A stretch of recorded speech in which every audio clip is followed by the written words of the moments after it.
Good afternoon, everyone. It's Graham Cofe with another My Music. I'm going to be speaking to Stephen White again this afternoon for the second time. We were just discussing the light here. I've actually tried to get my studio looking a little bit dark and broody. You see, and you naturally did it, Stephen, which is great because it really broody and a little bit like a like a garage. Yeah, it's just. It is what it is. It kind of reflects the inner workings of my brain. It's dark, broody, and it's messy. Well, there we go. And we'll talk about dark, broody, messy music in a minute. Let's do this first.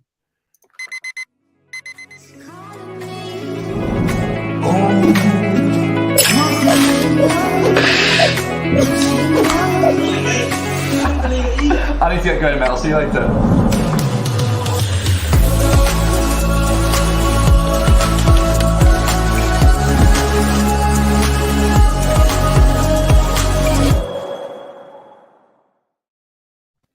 So, Stephen, thanks for joining me. Thank you. Thanks for having me. Now, tell me, what have you been up to since last time I saw you? Yeah, actually, well, plenty of music and stuff. But aside from that, I was just recovering from a bit of an accident. I broke my neck. No, you broke your what? I broke my neck. Yeah. Oh my word. Okay, go on. You got to tell the story of that then. Well. Yeah. I mean, I just got hit by a car, and that's kind of all I know. Don't stand where cars are. Yeah, it's I never knew that. Really? You do now? Yeah. No one ever told me. Like, oh my word! No, where did that happen? Where did that happen then? So I was just on my way home from work one day, and I was in November. I think I talked to you. I can't remember when I talked to you, but it was definitely before November. Yeah, it was last year. Yeah, and I just got slammed by a car at the crossing at the lights, and I broke my neck. And now look, I've got a background in ergonomics and all of this medical stuff, so you can talk medically to me. So whereabouts in your neck did you break? Do you know? I do. God, I don't actually. So right, there's the basilar skull. It's basically right below that. So basically at the very top of my neck. Right. Whatever way. So like the scapular bit into before any of the cervical spine, then, or that you actually broke some of. No, it was the cervical spine. Yeah. But it was right at the. I see right at the top. Right at the top. Yeah, there was numbers associated with the parts, but I don't remember that. But that's all maths, isn't it? That's all maths, yeah. Like I just I was just in another world for like a few months, basically. So did you had to, presumably you had to go through all of the scary experience of going in with a collar on, etc., and then having the MRI and whatever, and and then them telling you. I mean, how scary is that? Well, it was more scary for my wife, my partner.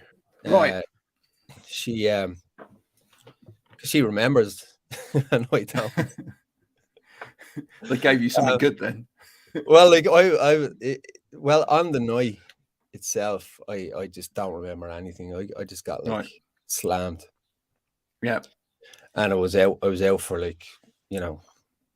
basically until it was lights out until the next morning.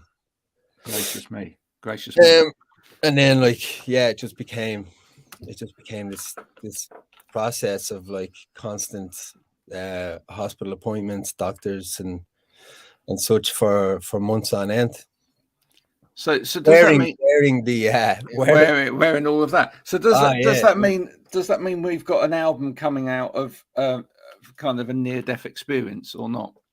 Yeah, well, occasionally actually, obviously that's being facetious and stuff, but it makes its way. The whole thing has definitely, had a kind of profound effect on me, I would say. Yeah. In terms of just how close to death I came.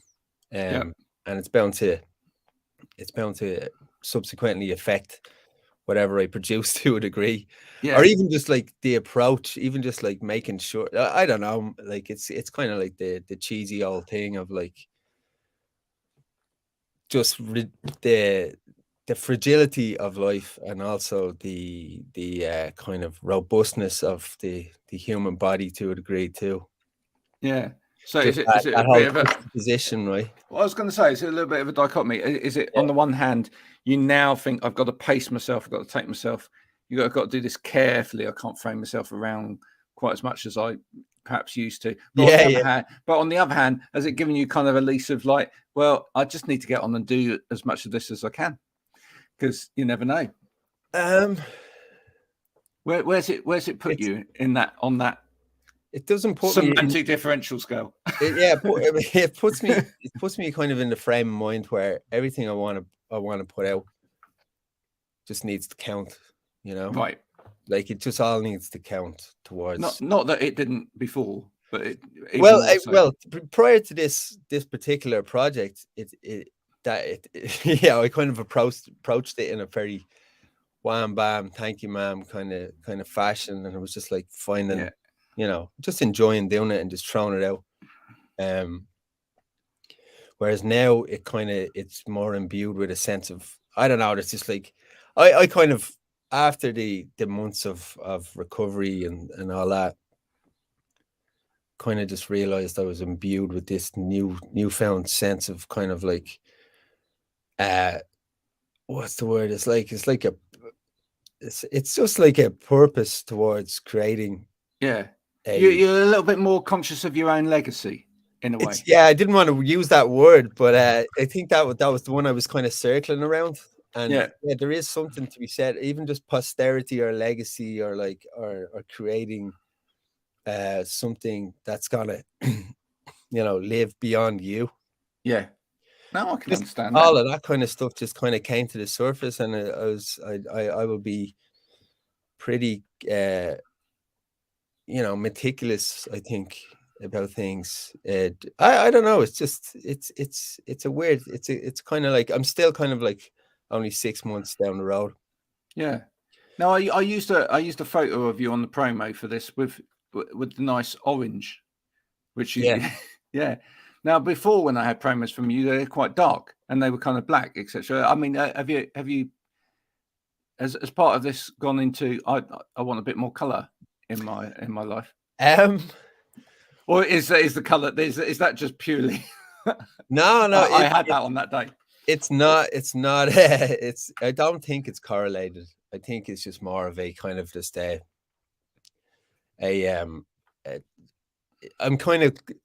I'm pretty shy and introverted, and this whole project has been, as a solo kind of venture, has been an exercise in attempting to, like, I think I'm coaxing myself out of my shell a little bit, in some ways, and that's one of them. It's just to, like, I kind of went in pretty dark and like, I was hiding myself a little bit, and maybe somewhere down the line, stuff like the experiences like what I've gone through in the last few months can kind of, can kind of be a factor that contribute to that overall kind of sense of perspective, right? Yeah, I think sometimes people struggle with the idea that anyone that's in music and might stand up on a stage or anything else like that, or front music, could be a introvert. Would you? I came across the word the other day, which I wondered why it took me so long to come across it, of ambivert. Now, do you feel that you're an introvert, or do you feel that you're an ambivert? Do you feel that you can be both an extrovert and an introvert? I think the whole introvert extrovert thing is kind of like it's overplayed, and it's everyone can be anything. It just depends. It's a situational thing.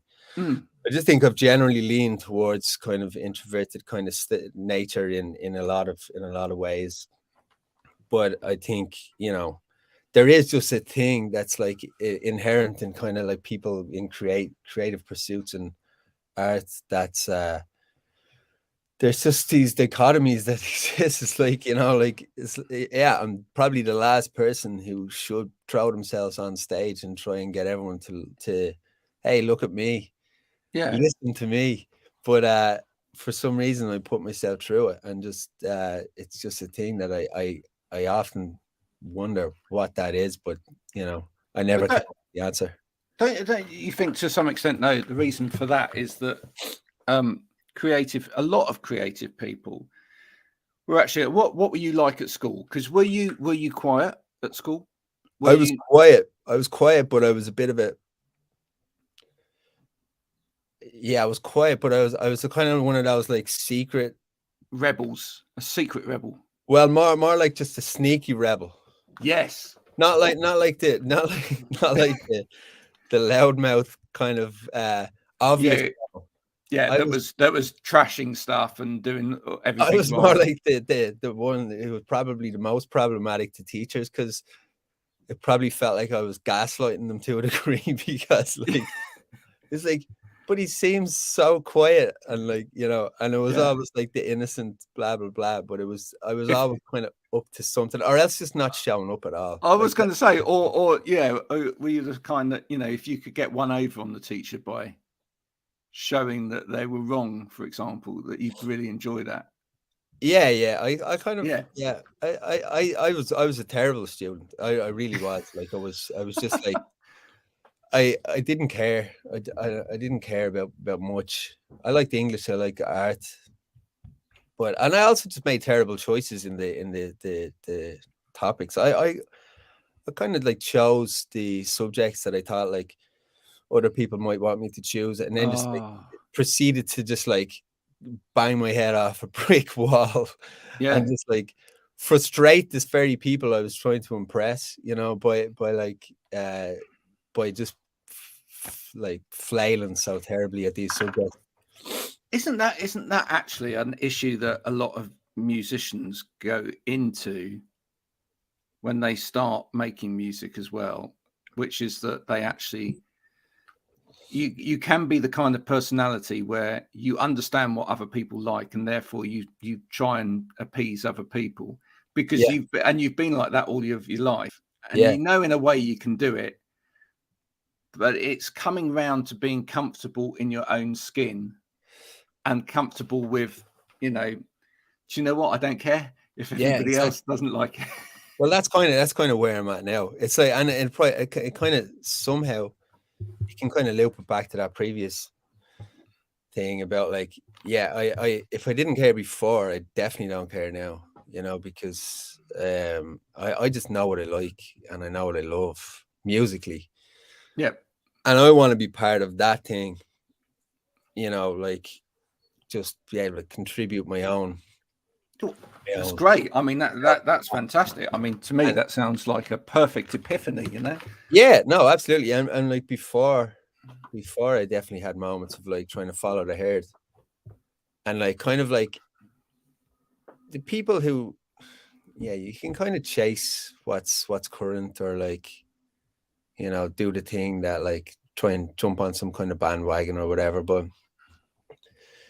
I just think that it's kind of obvious when people might do things like that to a degree. I like, or maybe just, I don't know. I kind of, it's definitely just I feel more comfortable in my own skin, and the whole thing's just like musically I don't feel the need to chase the thing that I think everyone wants me to do, and especially with being in a solo thing, because that always kind of confused me when I was working in bands, like starting a band and then trying to like make it this egalitarian utopic society where everyone, and that's always that was my nature, is not like the toughest like drill sergeant. Kind of just like allow the compromise to just strangle me in the end, like, and that was on me. That was obviously like my fault, instead of just going, hey, no, I think this is what I want. It's amazing actually how when you, and I read tons of books by musicians about their life story and etc. It's amazing how for some that group dynamic works in a very different way. Oh yeah, like you if know, you, if you just like the Who or like the like whatever the big, you know, like I've read a lot about the Who, and I've read a lot about obviously the Beatles and the Stones, and even just those three bands like as the big kind of, you know, I don't know, a holy trinity of kind of UK English kind of band. Like the dynamics in those bands are so vastly different, right? They kind of all hated each other. Yeah. And it's like it's just this crazy thing where, you know, I watch bands now. I will always kind of like watch with a little bit of envy at these bands who get together and just seem to like nail it, like all across the board. Musically, all 4 or 5 of them are just super tight. Yeah, relationship wise, they seem to be. Yeah, they just all seem to be like a band of brothers, or like whatever, band of like friends, band of sisters, you know, like they just kind of like they have each other's backs at every kind of turn kind of thing. And then like even just they all just look right together. And yeah, I do. I think it's fascinating. I've just finished Paul Whitehall's book on Belle and Sebastian, and it's absolutely fascinating because, you know, when Stuart Murdoch started that band, he had a complete vision. It was his thing. It was his vision. It was his band. It was what he wanted to do. He got this group of misfits together, and he told them exactly what he wanted them to do, and they all did it, etc. And some of them, you know, at the time were like, oh yeah, but really I want to do my own thing as well. But you know, he knew exactly what he wanted to do. And he as they went along, the first 2 albums, boom, boom, bash, bash, out, you know, fantastic. You know, and then it gets to like album 3, and he's like, well, you know, I'm trying to listen to everybody here, and I'm going to try and make this not just about me. I'm going to make it diplomatic and whatever. And they went through all of that, and it absolutely murdered them. To the point where they then came back around and go, Stuart, we really want you to lead this.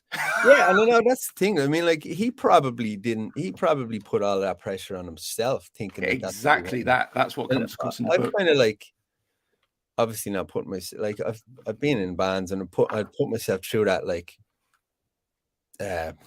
loop of like, I don't want to annoy everybody, so I'm gonna, and then what happens is you just end up annoying everyone even more so, because they don't know what they're doing. Because they don't know what, like, you're just kind of like, it's definitely just it's a skill that I haven't had previously. Just so that was why this thing I was like, I'll just kind of like own it, that I'm not good at that stuff, and this is the way I'm going to proceed with it. It's a difficult thing. It's like when you watch a band like Fontaines or like Murder Capital, and you know, some of the Irish, like just so many I could name, but like so many bands right now just kind of seem to have that strong camaraderie, I suppose. And they're also like, but it also comes with a backing of being way more informed about the music business and like what's required as an artist. And like we grew up thinking it was all like, you know, it's just like, you know, excess, and you know, the music was almost like a way to a means. I just kind of like I like seeing bands prioritize, you know, being meticulous and owning their kind of like pretentiousness to a degree. Like, I mean, because like fundamentally you gotta, why not just take it super serious if you're gonna do it, right? I mean, there was like a whole kind of thing in the 90s about the casual, just throw this out, it is, you know, and it became very kind of like laddish. Yes. And excess was kind of like almost took priority. But I kind of see naming no one, you know, people like the Happy Mondays and whatever. But it is Well, they were like my biggest heroes, right? So all of that kind of stuff. I like, although they seem like a gang of hoodlums as well, which was cool to me, right? But I just see like bands now who kind of like they just like have each other's backs in it, even just like a professional kind of sense. It's just a different kind of, it's a different beast, but I definitely appreciate it. I would have loved to have been in the studio sessions. Was it album 4? Barbados.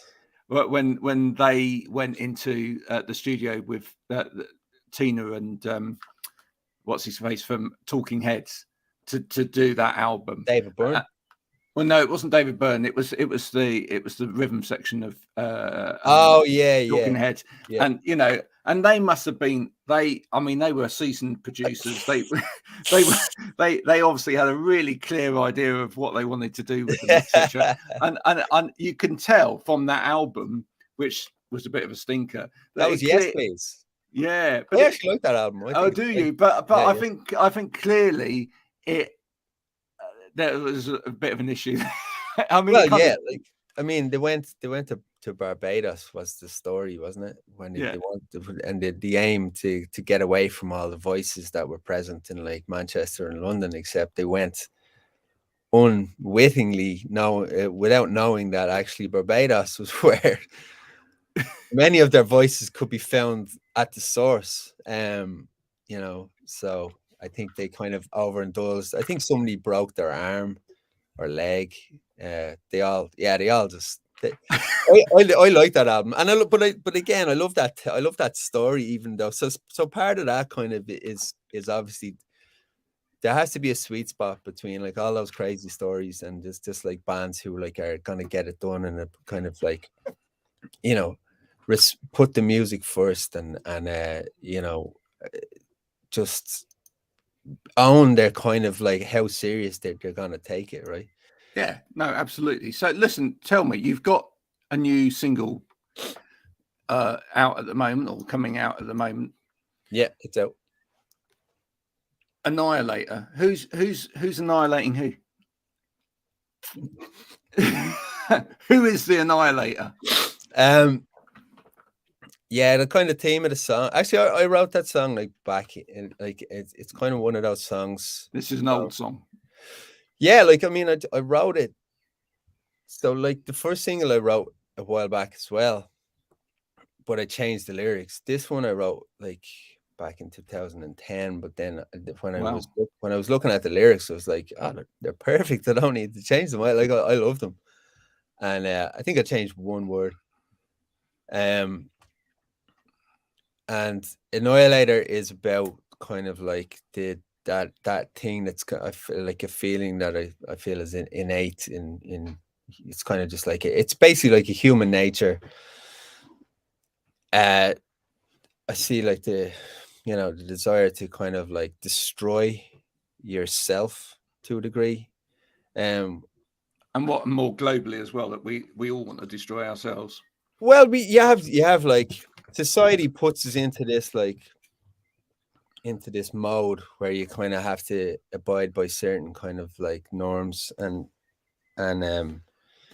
you all have to put on your nice shiny shoes in the morning and go to whatever you do, or but I feel like that's a suffocating thing, and innate in humans is also just the desire to just you kind of like there is a self-destructive element to human beings and just like yeah, I agree with that. Being in that frame of mind where it's kind of like, yeah, I'm really trying hard to get my to get myself together and fit into this thing and get ahead and do all the things, tick all the boxes that you're supposed to do. But at the end of the day, I just want to like capitulate to my innate desires and needs that are self-destructive and harmful, but I don't care. It's kind of like I don't really, at this moment in time, I don't care. I'll worry about that another day. It's interesting you mentioned the shiny shoes, etc., and the suits, etc., because actually throughout the pandemic, a lot of that's disappeared. True. And actually, thankfully, a lot of a lot of the kind of, you've got to wear a tie to work, and you've got to wear a suit, and you've got to do this, and all of that. Those kind of barriers are broken down. But I'll tell you where I see the most amount that you can argue with me if you like.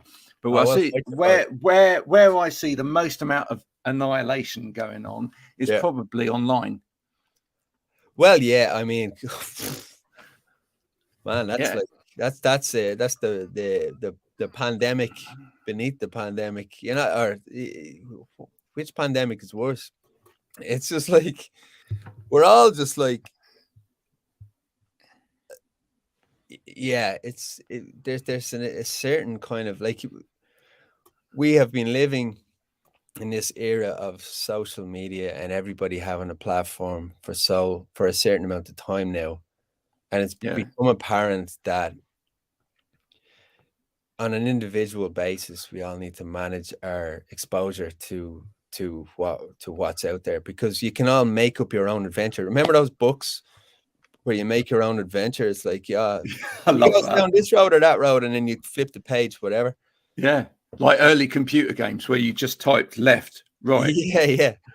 Well, now you just open up and the algorithm tells you what it thinks you want you to see, and then so every day is a make your own adventure in your own head, but but that informs your emotions and what people know, more what emphasizing more and more is that input is generally rotten to the core, and it's not just something that you can't just passively scroll at this stuff every day for like, half your waking hours and not be affected on like an emotional kind of level, or just like on or even to start to believe things that maybe you wouldn't have before. Like your whole sense of like what's real, and your rational guy, like kind of like baseline is kind of like shifts, and it's got no center in the real world.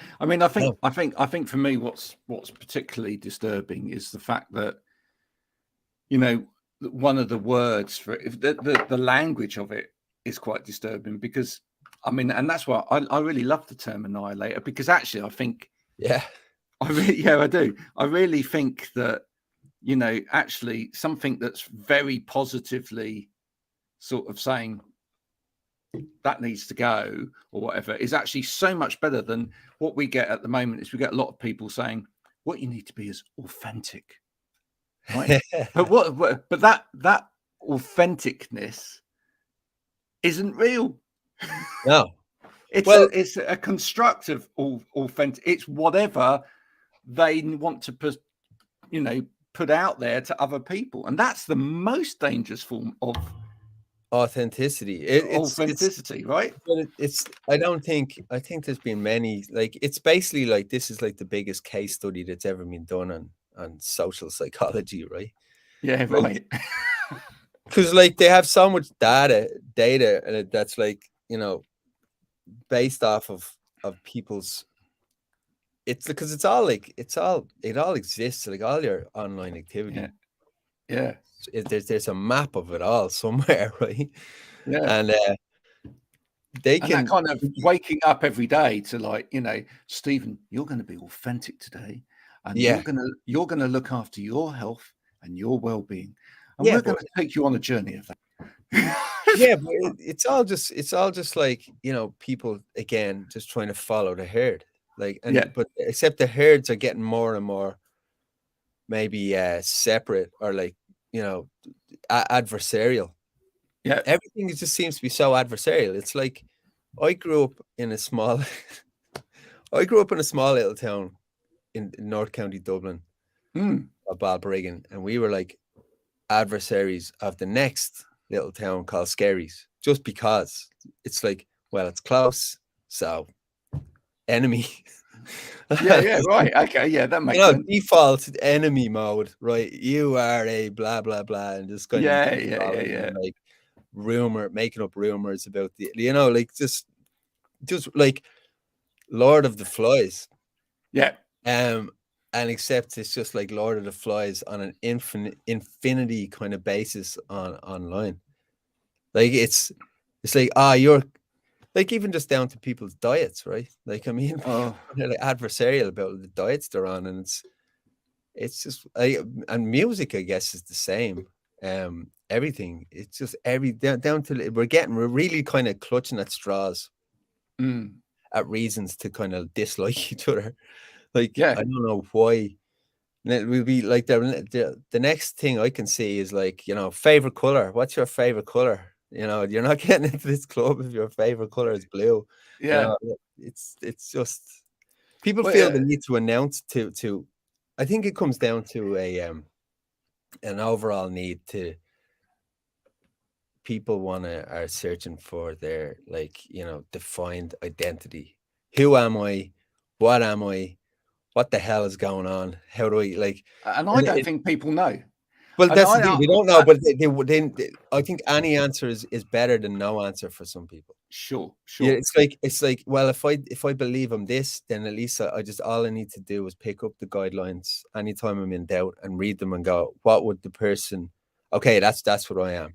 Yeah. Like, the ambiguity and the nuance of just like not knowing. Yeah. Is actually, take you back to being a young lad in Ireland, etc. When you were listening to music then, when I was growing up and listening to music, you had your little groups, right? Yeah. And actually, I don't think that was particularly unhealthy. It was like, they're listening to rock and prog, they're goths, they dress like goths, they're listening to goth music, they're listening, they're clearly all Haircut 100 fans, right? Nick Kershaw and Kajagoogoo and Howard Jones. But you could see it. You could see it in the fact, and you had these little factions, and there was a little bit of sort of like, no, my music's fine, but your music isn't, and whatever. But there was a sense of belonging in those groups, and there was a sense of kind of, but I know who I am. These days, it's almost as though it's become, with the internet, it's become almost kind of cool to be like, but actually, right, I'm just into everything, and actually, you're not cool because you just don't know stuff. Yeah, right. And I think inherently you can kind of like categorize that stuff. You can kind of come at everything from a negative perspective if you want. Like, I mean, it's like, all those people are gravitating towards each other because they're on they feel like they might be, not accepted by others. So that's like, they're insecure, so that's why but it's like, where does that end? You can kind of come at everything with that kind of like negative kind of like finger pointing lens, and just, but if you want to come at it the other way, it's like, I mean, they're people, they're humans, they're searching for community. I mean, community can only be viewed as a good thing. So that's their community, and they feel safe and they feel good there. So like, leave it alone, like. But I think that, like, I don't know why we have this need to be so adversarial about, like, just, I mean, music is just kind of like, it's this crazy thing about like it's art. It's not, it doesn't need to be this all defining kind of thing where like people so deeply internalize these identities. And I think it's when people like internalize it so deeply, it's like, you're a goth, but the sun's out. If you want to go to the beach, that's okay. Yeah.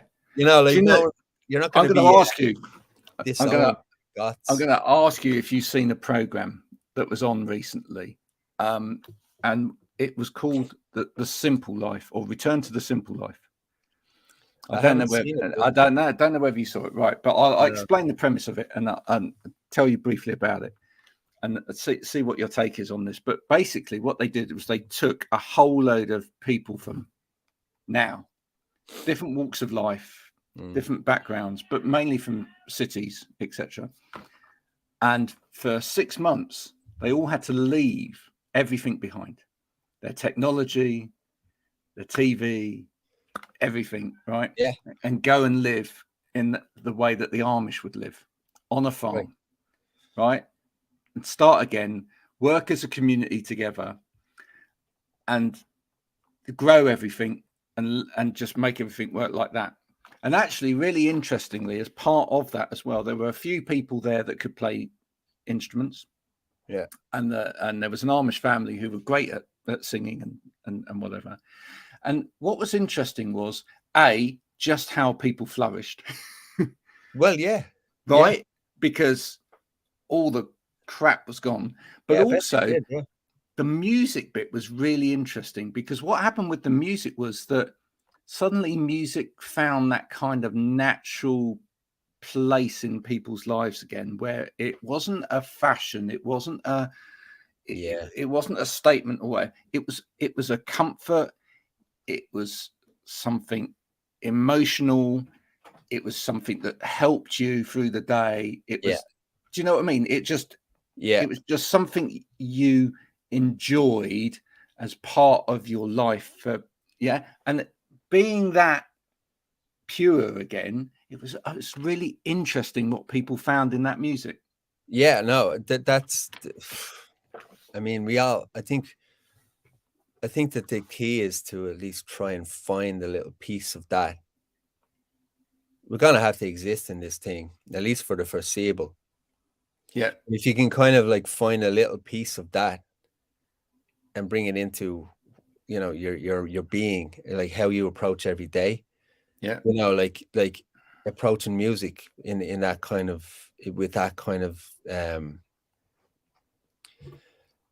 just enjoying it for what it does for you. Mindset, yeah. I mean, like I do play my guitar and write songs all day long from a very non-egoic kind of, just like, I just kind of like, what's the word? Yeah, just like a flow of it's what I call noodling, but it's noodling. Yeah, no, basically it's just noodling. But I enjoy it. Yeah, let's just go with noodling because it's the most least pretentious version of what I was going for. But like, yeah, it's just like I just love there is, and when I'm in that, I'm happy. Yeah. And then sometimes I kind of go like, no, actually, just going back to what I said earlier on, was like, yeah, everything I release has to count. And there's kind of like a juxtaposition in that as well. I mean, to some degree, like music becomes so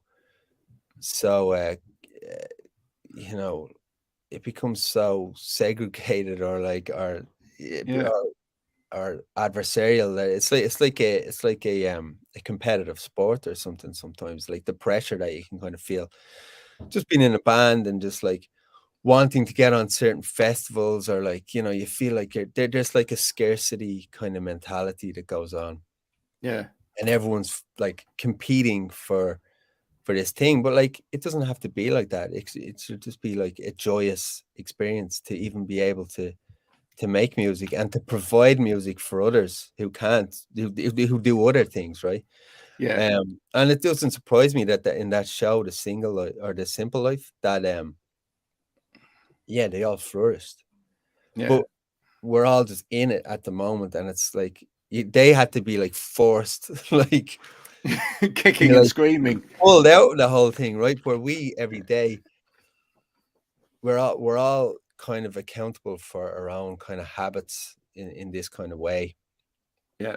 And I do better at it some days than others, and some days I just pick up my phone straight away, and it's kind of, the whole day just kind of becomes like, my mood is kind of affected by the whole thing.